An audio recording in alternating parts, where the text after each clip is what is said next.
నూనె గింజల పంటల్లో ప్రధానంగా చెప్పుకునేది వేరుశనగ.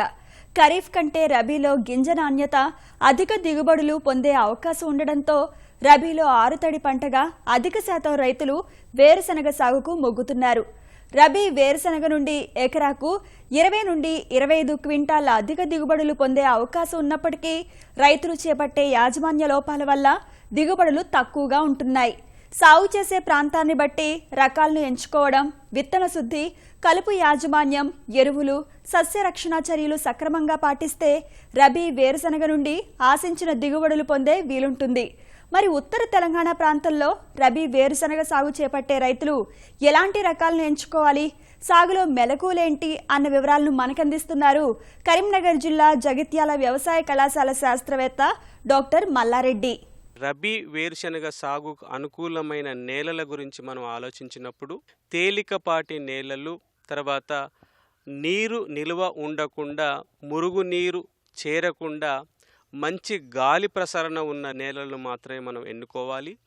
వేరుశనగ రకాల ఎంపికల గురించి ఆలోచించినప్పుడు అటు కదిరి 6 కానీ, కదిరి 9 కానీ, లేకపోతే జగిత్యాల నుంచి రిలీజ్ అయిన జేసీజీ 88 కానీ, లేదా ట్యాగ్ 24 కానీ, లేదా నారాయణ, ఇలాంటి రకాలను మనం ఎంపిక చేసుకొని ఈ రబీ సీజన్లో నీటిపారుదల సౌకర్యాలు ఉన్న చోట మనం విత్తనం విత్తుకోవచ్చు. ఒక ఎకరానికి దొడ్డు గింజ రకాలైతే 70 కిలోల విత్తనం, సన్న గింజ రకాలైతే 60 కిలోల విత్తనం సరిపోతుంది. 2 వరుసల మధ్యన దూరం 22.5 సెంటీమీటర్లు ఉండే విధంగా, మొక్కకు 10 సెంటీమీటర్లు ఉండే విధంగా మనం విత్తుకోవాలి. గొర్రుతో కానీ, నాగలి సాళ్ళలో కానీ మనం విత్తనం వేసుకోవాలి. లేకపోతే ట్రాక్టర్తో నడిచే సీడ్ డ్రిల్ ద్వారా కూడా మనం ఈ వేరుశనగ విత్తనాలను విత్తుకోవడానికి ఆస్కారం ఉంటుంది. ఈ విత్తనం విత్తే ముందు విత్తన శుద్ధి చేసుకోవడం అనేది చాలా ముఖ్యం. 1 కిలో విత్తనానికి 1 గ్రాము కార్బండిజం కానీ, లేదా 3 గ్రాముల మ్యాంకోజెబ్తో కానీ మనం విత్తన శుద్ధి చేసుకోవాలి.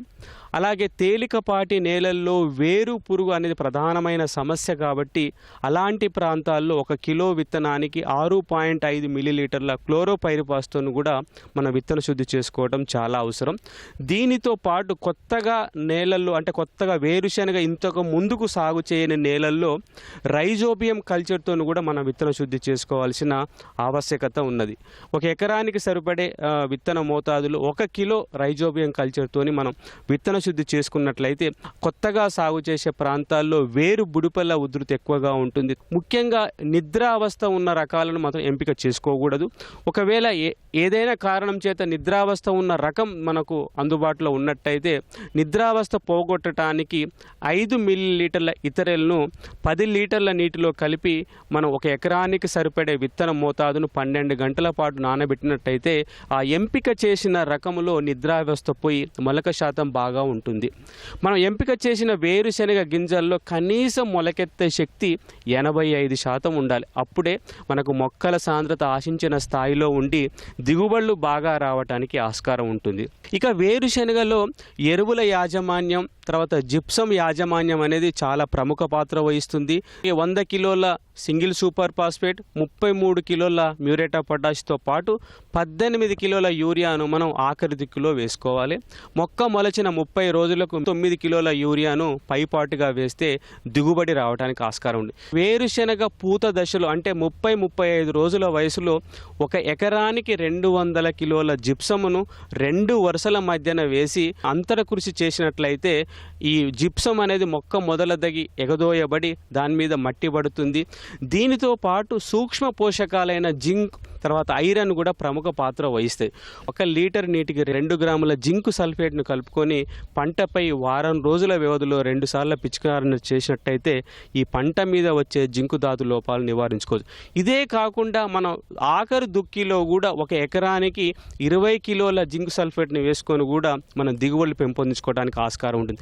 దీనితో పాటు ఎకరానికి 1 కిలో అన్నబేది, తర్వాత 200 మిల్లీలీటర్ల సిట్రిక్ యాసిడ్ని కలుపుకొని వారం రోజుల్లో 2 సార్లు పిచికారి చేసినట్లయితే ఈ ఇనుప ధాతు లోపాన్ని కూడా మనం రబీ వేరుశనగలో నివారణ చేసుకోవచ్చు. వేరుశనగ విత్తనం విత్తిన తర్వాత 48 గంటల లోపు 1 ఎకరానికి 1 లీటర్ పెండిమిథాలిన్ కానీ, లేదా అలాక్లోర్ కానీ మనం చేతి పంపుతో 200 లీటర్లు కలిపి పిచికారి చేసుకున్నట్లయితే సుమారుగా 20 నుంచి 25 రోజుల వరకు వేరుశనగ వేరుశనగల్లో కలుపు లేకుండా చూసుకోవచ్చు.